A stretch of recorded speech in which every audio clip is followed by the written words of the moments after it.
Assalamualaikum warahmatullahi wabarakatuh.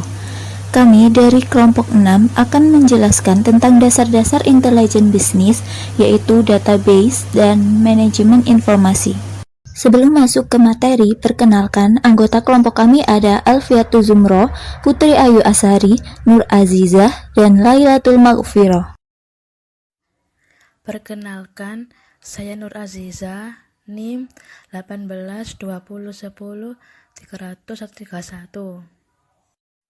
Di sini saya akan menjelaskan tentang mengorganisasikan data dalam lingkungan file tradisional, yaitu sistem informasi yang efektif memberikan informasi yang akurat, tepat waktu, dan relevan. Itu sebabnya pengelolaan data sangat penting karena informasi yang akurat bebas dari kesalahan. Informasi tepat waktu bila tersedia bagi pengambil keputusan bila dibutuhkan. Informasi itu relevan bila berguna dan sesuai untuk jenis pekerjaan dan keputusan yang memerlukannya. Berikut contoh gambar hierarki data mencakup tentang database, file, record, field, byte, and bit. Istilah dan konsep dalam pengorganisasian file yaitu konsep ini mencakup suatu konsep yang dibuat untuk pengorganisasian file yang ada dalam sebuah sistem informasi. Komputer mengatur dalam hierarki yang dimulai dengan bit dan byte dan berlanjut ke bidang catatan, file, dan database. Sekelompok bit disebut byte, mewakili satu karakter yang bisa berupa huruf, angka, atau simbol lainnya. Pengelompokan karakter menjadi sebuah kata, sekelompok kata atau nomor lengkap seperti nama atau umur seseorang disebut lapangan atau file. Sekelompok bidang terkait seperti nama siswa, jalur yang ditempuh, tanggal, dan kelasnya terdiri dari sebuah catatan. Istilah dan konsep dalam pengorganisasian file yaitu konsep ini mencakup suatu konsep yang dibuat untuk pengorganisasian file yang ada dalam sebuah sistem informasi. Komputer mengatur dalam hierarki yang dimulai dengan bit dan byte dan berlanjut ke bidang catatan, file, dan database. Sekelompok bit disebut byte, mewakili satu karakter yang bisa berupa huruf, angka, atau simbol lainnya. Pengelompokan karakter menjadi sebuah kata, sekelompok kata atau nomor lengkap seperti nama atau umur seseorang disebut lapangan atau file. Sekelompok bidang terkait seperti nama siswa, jalur yang ditempuh, tanggal, dan kelasnya terdiri dari sebuah catatan. Masalah-masalah dalam lingkungan tradisional yaitu di sebagian besar organisasi, sistem cenderung tumbuh mandiri tanpa rencana perusahaan. Akuntansi, keuangan, manufaktur, SDM, dan penjualan mengembangkan sistem dan file data mereka sendiri. Setiap aplikasi tentu saja membutuhkan file sendiri dan program komputernya sendiri untuk beroperasi. Di perusahaan secara keseluruhan, proses ini menyebabkan beberapa file dibuat, dipelihara, dan dioperasikan oleh divisi atau departemen terpisah. Redundansi dan inkonsistensi data. Redundansi data adalah adanya duplikat data pada beberapa file data sehingga data yang sama tersimpan di lebih dari satu tempat lokasi. Redundansi data terjadi ketika berbagai kelompok dalam sebuah organisasi secara independen mengumpulkan data yang sama dan menyimpannya secara independen. Redundansi data menghabiskan sumber daya penyimpanan dan juga menyebabkan inkonsistensi data di mana atribut yang sama mungkin memiliki nilai yang berbeda. Ketergantungan program data. Ketergantungan program data mengacu pada pasangan data yang tersimpan dalam file dan program spesifik yang diperlukan untuk memperbarui dan memelihara file-file tersebut, sehingga perubahan dalam program memerlukan perubahan data. Kurangnya fleksibilitas. Sistem file tradisional dapat memberikan laporan terjadwal rutin setelah upaya pemrograman ekstensif, namun tidak dapat menyampaikan laporan khusus atau menanggapi persyaratan informasi yang tidak diantisipasi secara tepat waktu. Informasi yang dibutuhkan oleh permintaan khusus tersimpan di suatu tempat dalam sistem, tetapi tidak terlalu mahal untuk dicari. Sistem keamanan yang buruk, yaitu karena hanya ada sedikit kontrol atau pengelolaan data, akses dan penyebaran informasi mungkin terkendali, manajemen mungkin dapat mengetahui siapa saja yang sedang mengakses atau bahkan membuat perubahan saat organisasi.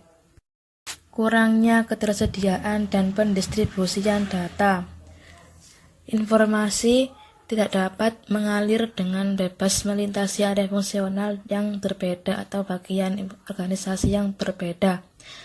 Jika pengguna menemukan nilai yang berbeda dari bagian informasi yang sama dalam dua sistem yang berbeda, mungkin mereka tidak ingin menggunakan sistem ini karena mereka tidak dapat mempercayai keakuratan datanya.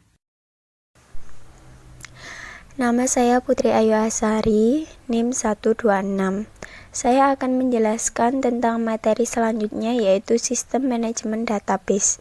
Sistem Manajemen Database atau Database Management System yang biasa disingkat dengan DBMS adalah perangkat lunak yang memungkinkan suatu organisasi memusatkan data, mengelola data secara efisien, dan menyediakan akses terhadap data yang disimpan oleh program aplikasi. DBMS bertindak sebagai antarmuka antara program aplikasi dan file data secara fisik.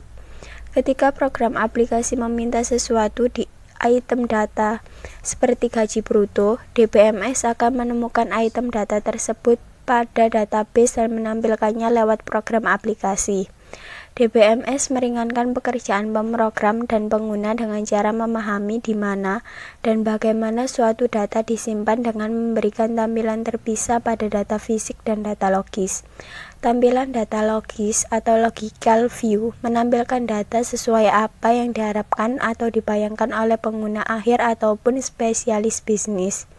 Sedangkan tampilan data fisik atau physical view menampilkan bagaimana sesungguhnya suatu data diorganisasikan dan distrukturisasi pada media penyimpanan fisik. Materi selanjutnya yaitu DBMS menyelesaikan masalah-masalah pada lingkungan file tradisional. DBMS mengurangi redundansi atau ganda dan inkonsistensi data dengan meminimalisasi file-file yang terisolasi yang berisi data sama. Mungkin DBMS tidak dapat menghilangkan redundansi data secara keseluruhan pada suatu organisasi, namun mereka dapat meminimalkannya. Meskipun suatu organisasi memiliki data ganda, namun dengan menggunakan DBMS, inkonsistensi data tersebut dapat dihilangkan, karena data-data ganda memiliki nilai yang sama. DBMS memisahkan antara program dengan data yang memungkinkan data untuk berdiri sendiri.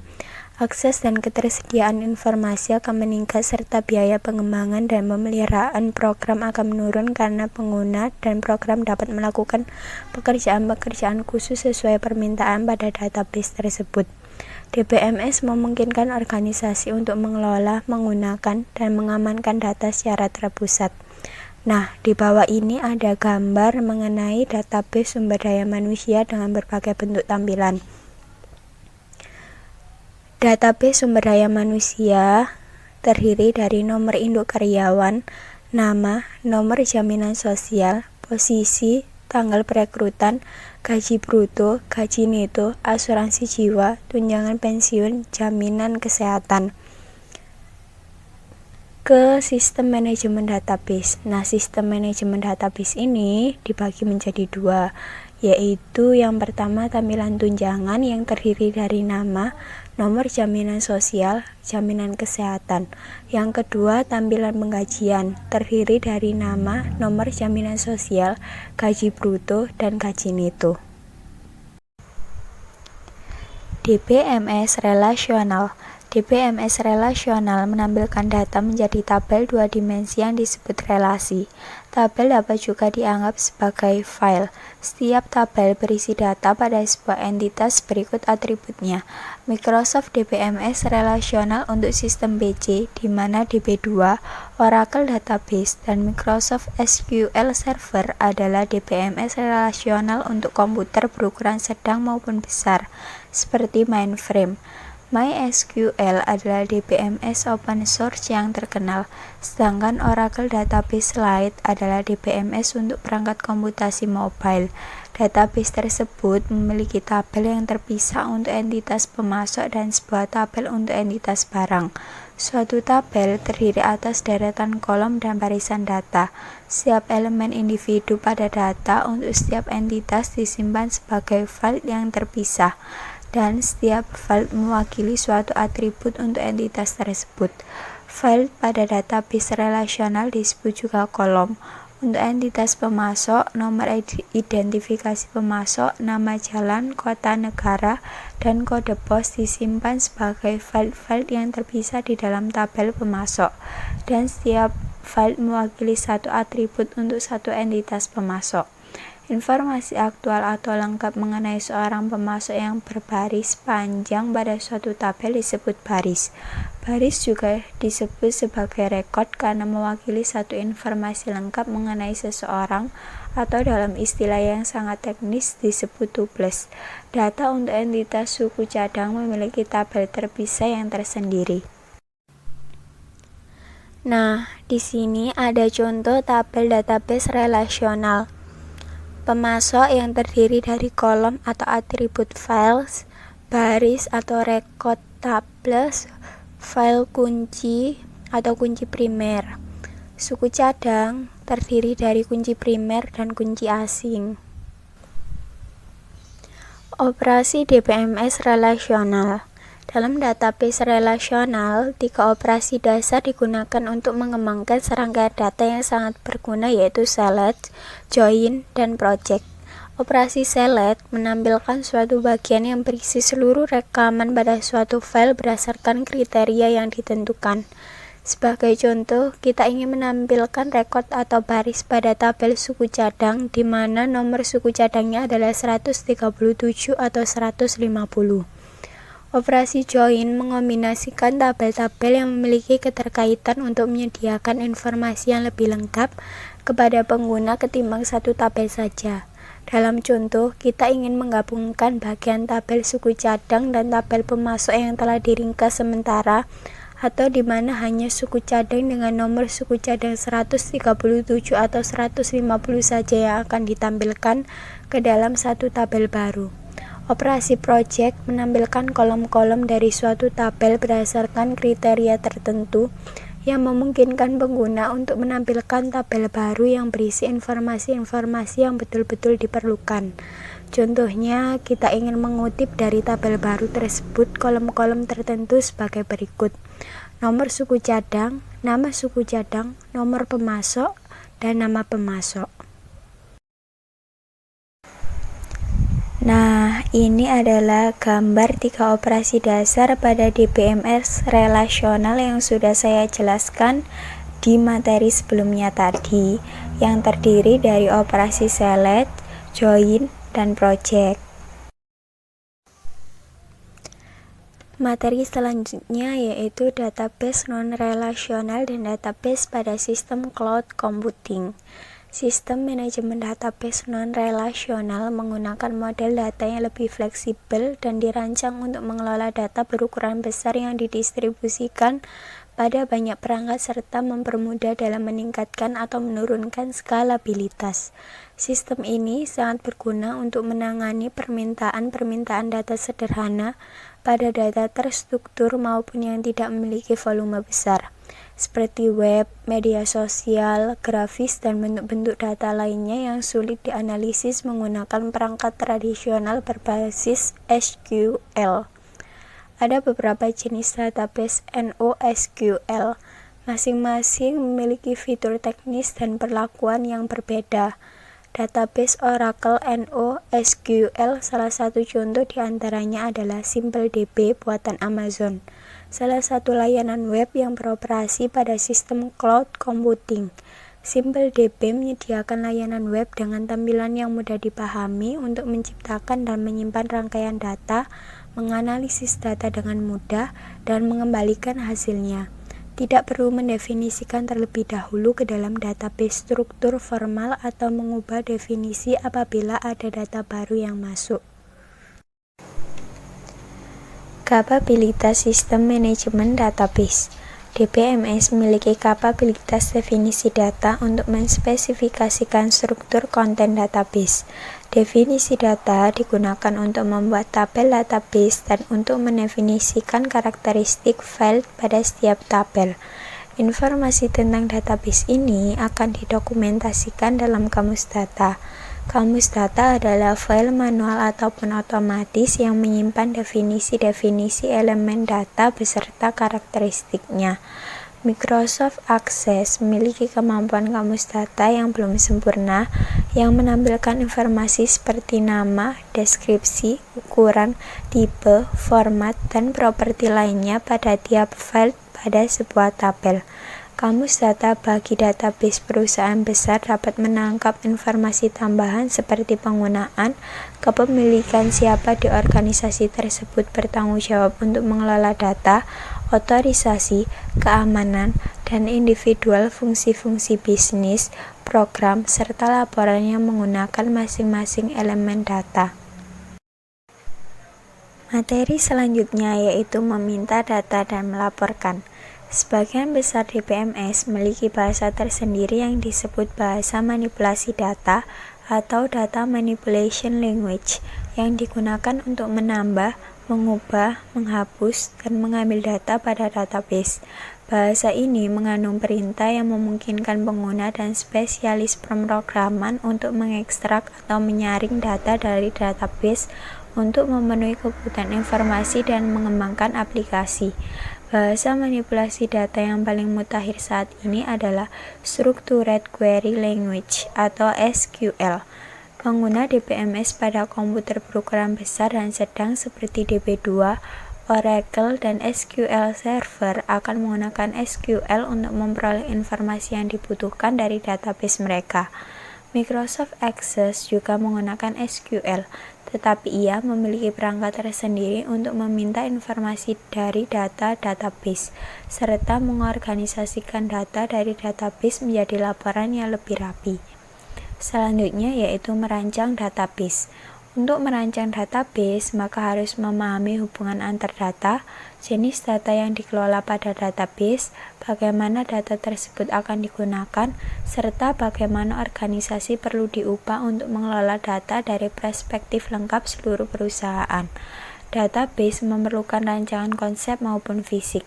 Rancangan konseptual atau logis dari suatu database adalah model abstrak database dari perspektif organisasi bisnis, di mana rancangan fisik menunjukkan bagaimana database dirancang lewat akses langsung perangkat penyimpanan. Normalisasi dan diagram relasi entitas. Rancangan konseptual suatu database menggambarkan bagaimana elemen-elemen data pada database dikelompokkan. Proses perancangan tersebut mengidentifikasi hubungan antara elemen-elemen data dan cara paling efisien dalam mengelompokkan elemen-elemen data untuk menjawab kebutuhan informasi suatu organisasi bisnis. Untuk menggunakan model database relasional secara efektif, kelompok data yang rumit harus disederhanakan untuk meminimalisasi elemen-elemen data yang ganda serta hubungan-hubungan jamak yang janggal. Proses menciptakan struktur data yang ringkas, stabil, serta fleksibel dan adaptatif dari kelompok-kelompok data yang rumit dinamakan normalisasi atau normalization.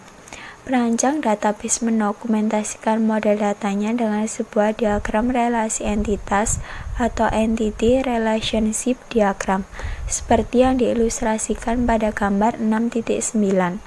Diagram ini mengilustrasikan relasi antara entitas pemasok, suku cadang, lini barang, dan pesanan. Kotaknya mewakili entitas, garis yang menghubungkan tiap kotak mewakili hubungan. Sebuah garis yang menghubungkan dua entitas yang diakhiri dengan dua buah garis pendek menunjukkan hubungan tunggal. Sebuah garis yang menghubungkan dua entitas yang diakhiri dengan tanda kaki burung dengan garis pendek di atasnya mengindikasikan hubungan satu ke banyak. Gambar 6.9 menunjukkan suatu pesanan dapat berisi banyak lini barang. Sebuah suku cadang dipesan beberapa kali dan muncul banyak kali sebagai lini barang pada suatu pesanan. Setiap suku cadang hanya dapat memiliki satu pemasok, namun banyak suku cadang yang bisa disediakan oleh pemasok. Nah, ini adalah gambar relasi untuk pesanan yang tidak dinormalisasikan yang sudah saya jelaskan di slide sebelumnya tadi. Pesanan sebelum dinormalisasi terdiri dari nomor pesanan, tanggal pesanan, nomor suku cadang, nama suku cadang, harga unit, kuantitas suku cadang, nomor pemasok, nama pemasok, jalan pemasok, kota pemasok, negara bagian pemasok, kode pos pemasok. Relasi yang tidak dinormalisasikan berisi kelompok yang berulang. Contohnya, terdapat banyak bagian atau suku cadang dan pemasok untuk setiap pesanan. Hanya ada satu hubungan 1:1 antara nomor pesanan dan tanggal pesanan.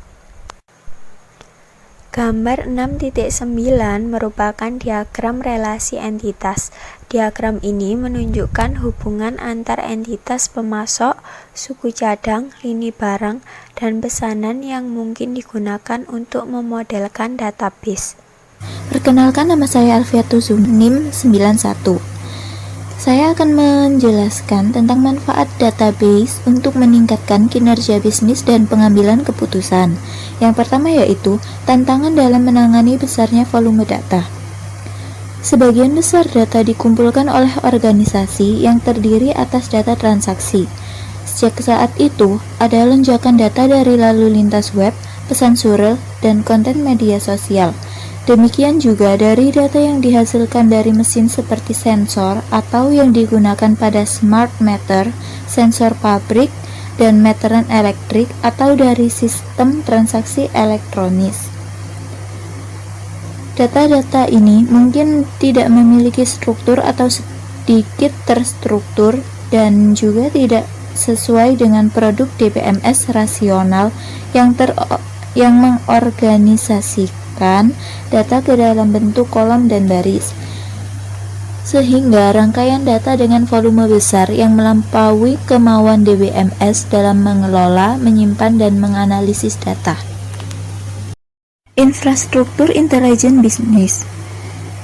Infrastruktur dari intelijen bisnis terkini memiliki rangkaian perangkat lunak untuk memperoleh informasi-informasi yang diperlukan dari berbagai jenis data yang berbeda pada organisasi bisnis masa kini, termasuk data berkapasitas besar yang semi terstruktur maupun tidak terstruktur. Kemampuan-kemampuan ini meliputi data warehouse, Hadoop, komputasi dalam memori, dan platform analitis. Data warehouse dan data mart. Data warehouse adalah data yang menyimpan data historis dan data terkini yang berpengaruh bagi kepentingan pengambilan keputusan di seluruh perusahaan. Data warehouse menghasilkan data historis dan data terkini dari berbagai sistem operasi pada organisasi. Yang kedua yaitu Hadoop. Hadoop adalah kerangka kerja open source yang dikelola oleh Apache Software Foundation yang memungkinkan pendistribusian proses data berkapasitas besar secara paralel pada komputer-komputer berbiaya terjangkau.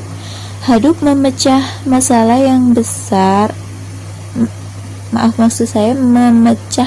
data besar tersebut menjadi bagian-bagian yang lebih kecil, kemudian mendistribusikannya ke ribuan titik pemrosesan komputer yang berbiaya terjangkau.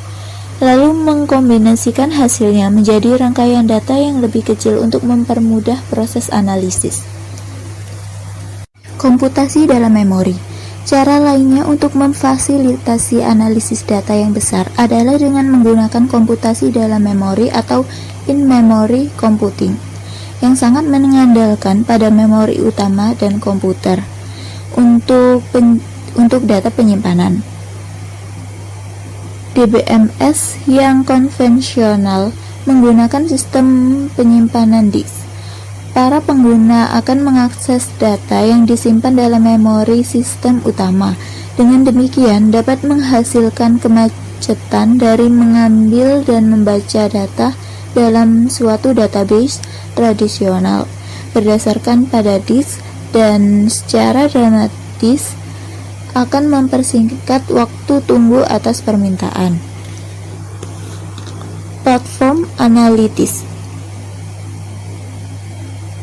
Para vendor database komersial telah mengembangkan platform analitis berkecepatan tinggi yang terspesialisasi dengan menggunakan baik teknologi terkait maupun yang tidak terkait, yang dioptimalkan untuk menganalisis kumpulan data yang besar.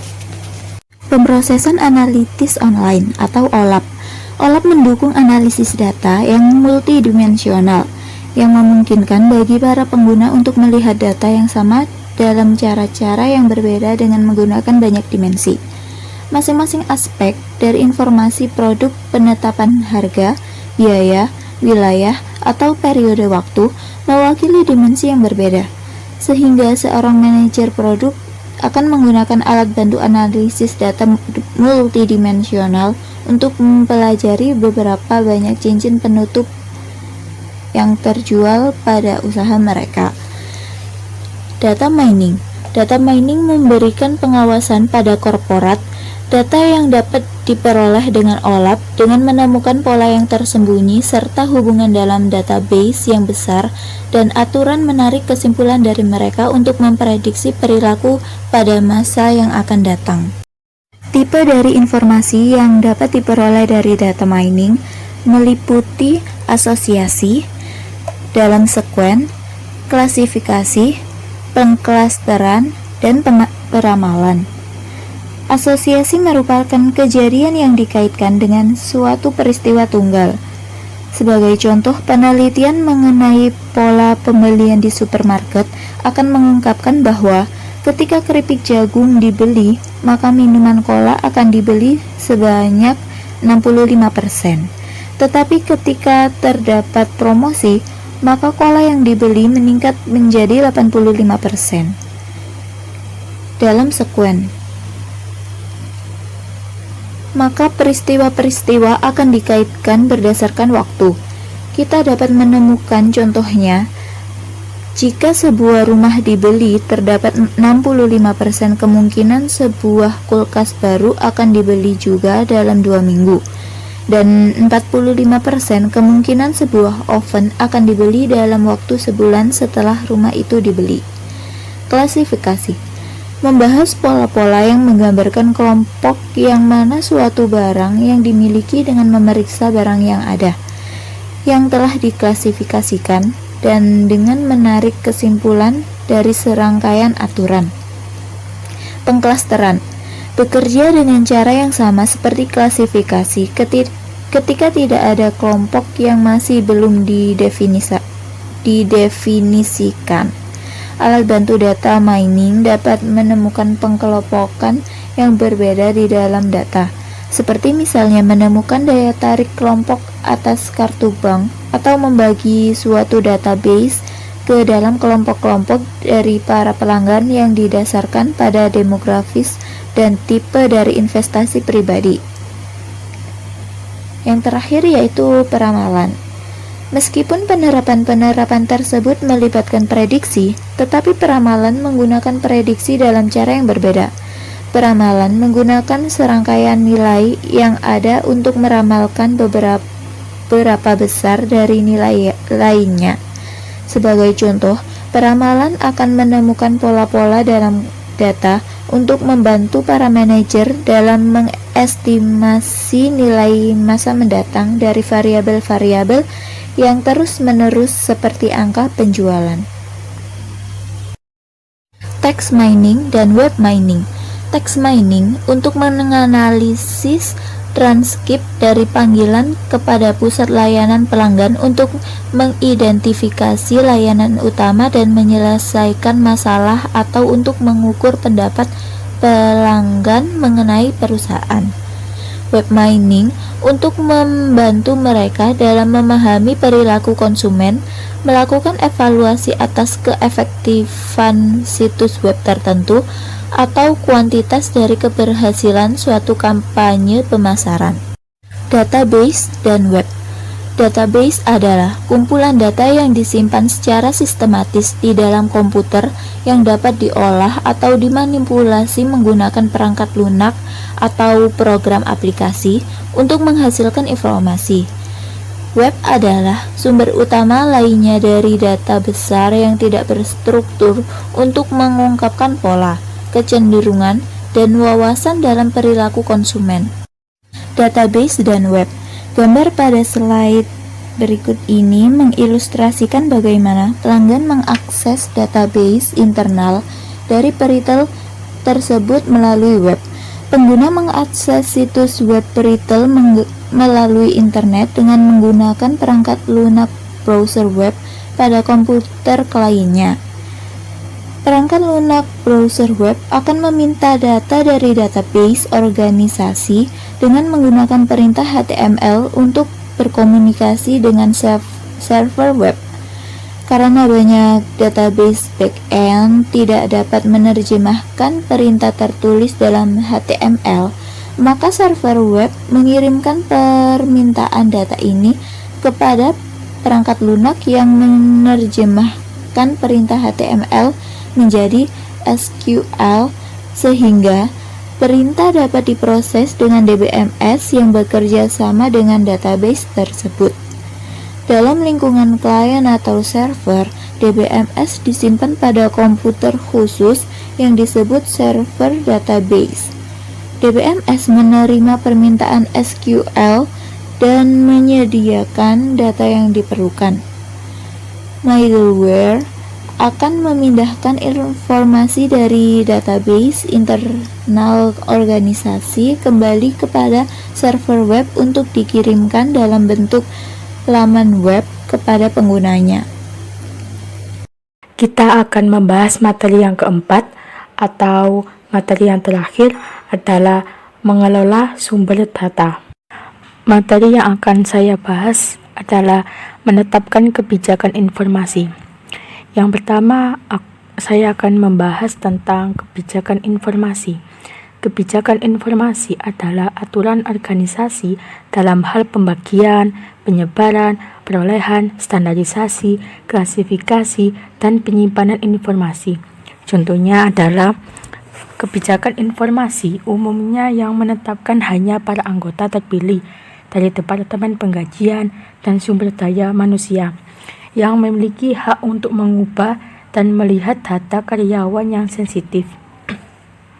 Misalnya gaji karyawan atau nomor jaminan sosialnya, dan departemen ini yang bertanggung jawab untuk memastikan bahwa data karyawan tersebut adalah akurat. Yang kedua, administrasi data. Administrasi data adalah bertanggung jawab atas kebijakan dan prosedur yang mengatur data sebagai sumber daya organisasi. Yang ketiga, tata kelola data. Tata kelola data adalah digunakan untuk menggambarkan banyak hal dari aktivitas tersebut. Materi yang selanjutnya adalah memastikan kualitas data. Yang pertama, audit kualitas data. Audit kualitas data merupakan survei terstruktur atas keakuratan dan tingkat kelengkapan dari data dalam suatu sistem informasi. Yang kedua, pembersihan data. Pembersihan data terdiri atas kegiatan mendeteksi dan mengoreksi data dalam suatu sistem informasi. Yang ketiga, permasalahan kualitas data. Permasalahan kualitas data bukan hanya merupakan permasalahan dalam bisnis semata, mereka juga menimbulkan permasalahan yang serius bagi individual, memengaruhi kondisi keuangan mereka, dan bahkan pekerjaan mereka. Contohnya, data yang tidak akurat atau usang mengenai riwayat kredit dari nasabah yang dikelola oleh lembaga kredit dapat mencegah para individual yang layak diberikan kredit dari memperoleh pinjaman atau menurunkan peluang mereka dalam menemukan atau mempertahankan suatu pekerjaan. Berikut pertanyaan kami untuk audiens. Demikian presentasi dari kelompok kami. Apabila ada salah kata, mohon dimaafkan. Terima kasih dan wassalamualaikum warahmatullahi wabarakatuh.